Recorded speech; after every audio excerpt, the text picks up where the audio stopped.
29वें सूरजकुंड मेले की रंगत दिन दिनों अखबार और न्यूज चैनलों की सुर्खियां बनी हुई हैं। इस मेले में दूर दूर से बड़े बड़े कलाकार शिल्पकार आए हैं, जो अपनी कला से लोगों को मोहित कर रहे हैं और पर्यटन विभाग के साथ साथ सरकार का नाम भी खूब रोशन कर रहे हैं। लेकिन किसी ने इनके अंदर छुपे हुए दर्द को जानने की कोशिश की।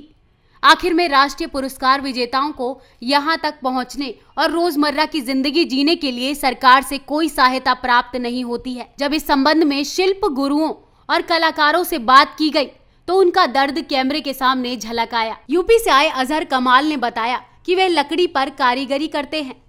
उनके परिवार के 7 लोगों को नेशनल अवार्ड से नवाजा जा चुका है।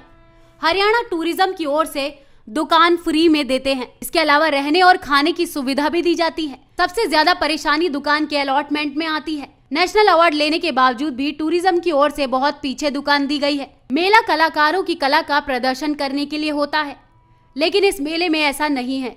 ये मेला अब कलाकारों की कला की बजाय बिजनेस के तौर पर देखा जा रहा है। विभाग द्वारा जो मेला ये लगाया जाता है तो इसमें कितनी सहूलियत आपको पर्यटन विभाग देता है? सहूलत कई देते हैं, जैसे हमें दुकान मुफ्त फ्री मिलती है, इसका कुछ नहीं देना पड़ता। हमें यहाँ रहने के लिए जगह फ्री मिलती है, उसका कुछ नहीं देना पड़ता। ये तो सहूलतें हैं जी। सबसे बड़ी परेशानी आती है दुकान अलॉटमेंट की।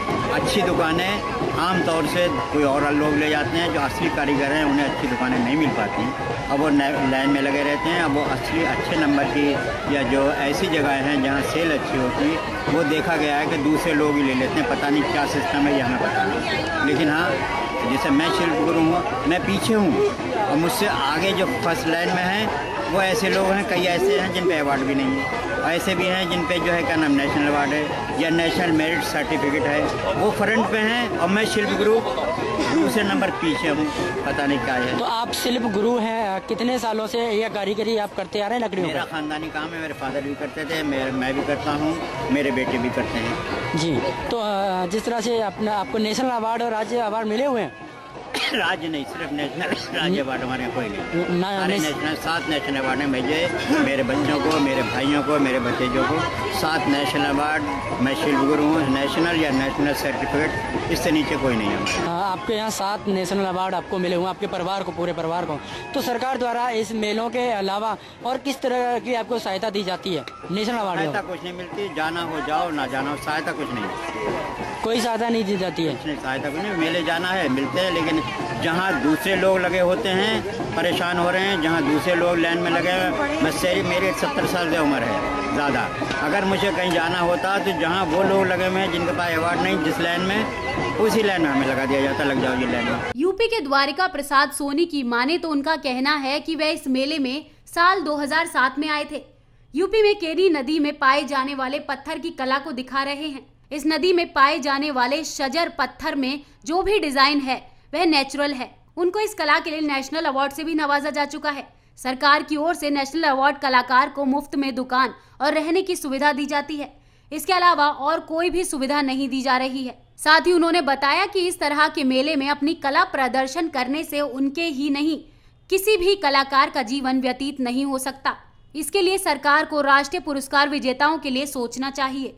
अगर सरकार कलाकार की कला को जीवित रखने के लिए कोई स्कूल आदि खोल दे, जिसमें वह आने वाली पीढ़ी को इस कला के बारे में बता सके और उनको ये कला सिखा भी सके, लेकिन अभी ऐसी कोई भी संस्था नहीं है। इस कला को देखा जाए तो रोज़मर्रा की ज़िंदगी इस कला से तो नहीं चल सकती, क्योंकि ये हम लोगों का जो भी कारखानेदार है वहाँ पे इस साइड बिजनेस के रूप में कर रहा है। कोई मेन रूप से ये कह लिया जाए कि हम इसी पे डिपेंड हैं, ऐसा संभव नहीं है, क्योंकि इसमें मेहनत बहुत ज़्यादा है और लागत ज़्यादा है और आमदनी बहुत कम है। इस कारण से ये उद्योग जो है कम होता जाता है। तो अगर बात करें आपके, जिस तरह से अभी आपने बताया कि इस जो कला से आपकी रोज़मर्रा ज़िंदगी नहीं चल पा रही है, तो नेशनल जो अवार्ड मिला हुआ है आपको, क्या सरकार की तरफ से कोई सहायता राशि आपको प्रदान की जाती है महीने में या साल में, फिर रेगुलर? नहीं, अभी तो ऐसा कुछ नहीं है, क्योंकि सहायता राशि के लिए उसकी उम्र निर्धारित है 50 वर्ष, वो अभी मेरी है जी।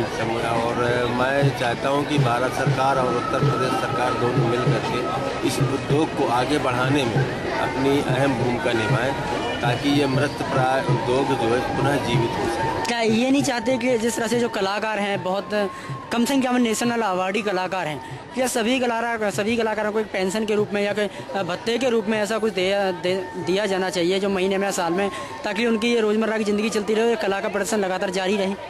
मैंने हम लोगों ने एक मांग की है उत्तर प्रदेश सरकार से कि जितने भी नेशनल अवार्डी हैं और शिल्प गुरु हैं उनको जो है कम से कम आने जाने के सफ़र में छूट मिले, प्लस उनको जो प्रति माह कम से कम 2000-3000 रुपये सैलरी। जी, तो अभी तक इस मांग पे कोई रुचि किसी भी सरकार ने नहीं दिखाई, और क्योंकि उसकी उम्र उन्होंने कह दी कि पेंशन योजना एक चलती है नेशनल अवार्डियों के लिए और स्टेट अवार्डियों के लिए, तो चूँकि पेंशन योजना चला रहे हैं तो वो 1000 रुपये प्रति माह जो है उत्तर प्रदेश सरकार दे रही है। भारत सरकार भी संभवतः 1000 दे रही है, मगर उसके लिए उनकी उम्र निर्धारित है 50 वर्ष की।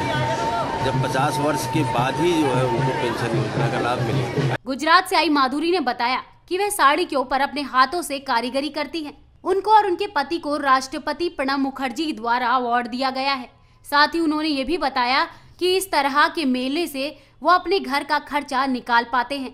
इसके अलावा सरकार द्वारा उन्हें कोई सहायता नहीं दी जाती। जी, सिल्क पटोला साड़ी। सिल्क पटोला साड़ी, तो किस तरह का कार्य किया जाता है इन साड़ियों पे? मतलब किस तरह से काम करते हैं इन साड़ियों पे, किस तरह से सजावट की जाती है, किस तरह से डिजाइन बनाई जाती है साड़ियों पे? खड्डी पे हम बनाते हैं हैंडलूम पे, घर पे, और टाई एंड डाई करना पड़ता है पहले था, बाद में भी। ये साड़ियाँ आपने खुद अपने हाथों से तैयार की गई हैं? मैं, मेरे हस्बैंड और मेरे बेटे नितिन, हम पूरा परिवार मिलके तैयार करता है। बनाते हैं। आपको राष्ट्रीय अवार्ड कब मिला था राष्ट्रपति द्वारा? 2010 में। 2010 में दिया गया था, राष्ट्रपति प्रणब मुखर्जी के हस्ते से आपको मिला था? जी, मैं और मेरे हस्बैंड को दोनों को मिला था। जी, अगर बात करें जिस तरह से आपका जो दिनचर्या का रोज़मर्रा की ज़िंदगी है, क्या आपका खर्चा इन तरह की दुकानें लगाते हैं इनसे निकल जाता है?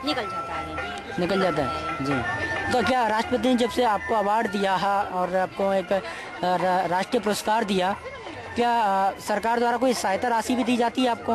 1 लाख रुपए का चेक दिया था। उसके बाद जब आपको 1 लाख का चेक दिया, उसके बाद आपको कोई सहायता राशि महीने या साल में दी जाती है? अब नहीं, उस तरह तो नहीं दिया जाता, लेकिन सूरजकुंड मेले में हमको फ्री में स्टॉल दिया जाता है और ठहरने के लिए क्वार्टर में रूम दिया जाता है। ये आने जाने का खर्चा सरकार वहन करती है?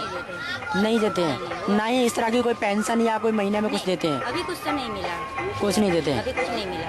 जी, तो अब बोलते कि 50 साल के बाद मिलेगा। क्या आप चाहते हैं कि इस तरह की जो राष्ट्रीय अवार्डी हैं उनको कुछ ना कुछ महीने में या साल में ऐसा कोई राशि दी जाए ताकि उनका खर्चा निकलता रहे, उनका सम्मानजनक खर्चे चलते हैं? जी, जो ऐसा कुछ हमको राशि मिले तो हम हमारा काम जो है वो ज़्यादा कर पाएंगे। जो ये हमें इन्वेस्ट करना है तो हमें जो थोड़ा बहुत सहायता मिल जाए तो इन्वेस्ट ज़्यादा कर सकते हैं, ज़्यादा कर सकते हैं, माल ज़्यादा बना सकते हैं। राजस्थान से आए लक्ष्मी लाल ने बताया कि उनको मिट्टी से बर्तन बनाने के लिए नेशनल अवार्ड से नवाजा जा चुका है। इस अवार्ड के अलावा उनको सरकार की ओर से कोई भी सुविधा नहीं मिल रही है। उन्होंने बताया कि अगर सरकार इन कलाओं को जीवित रखना चाहती है तो उनको कुछ ना कुछ इन कलाकारों के लिए करना होगा। इन कलाकारों को सिर्फ एकमात्र सहारा यही कला होती है।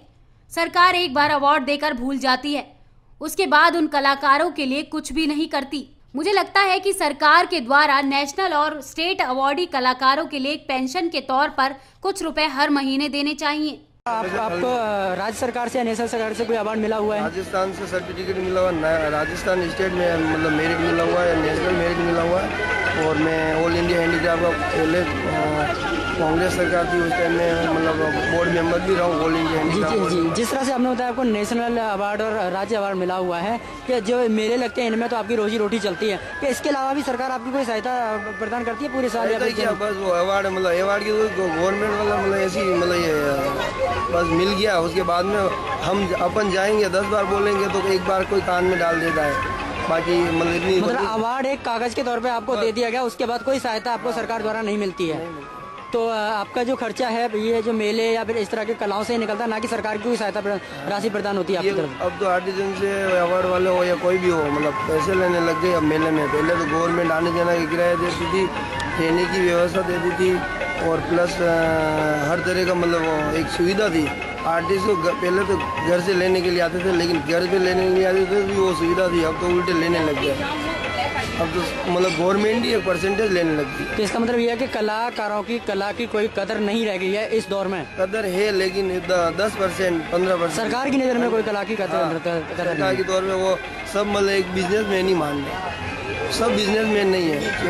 अगर और पहले सूरज में ऐसा भी था जो काम करते हुए मतलब बनाते हुए वो स्टॉल में, अब क्यों लेगा इंटरेस्ट, क्यों उसकी वो कोई वैल्यूएशन ही नहीं। बाकी मैं आया हूँ तो मैं अभी बना के बता दूँ, मिट्टी साथ में लेके आता था पहले, अब नहीं लाया मैं वो समझ रहे बिजनेस के तौर पर हम भी बिजनेस करने आए।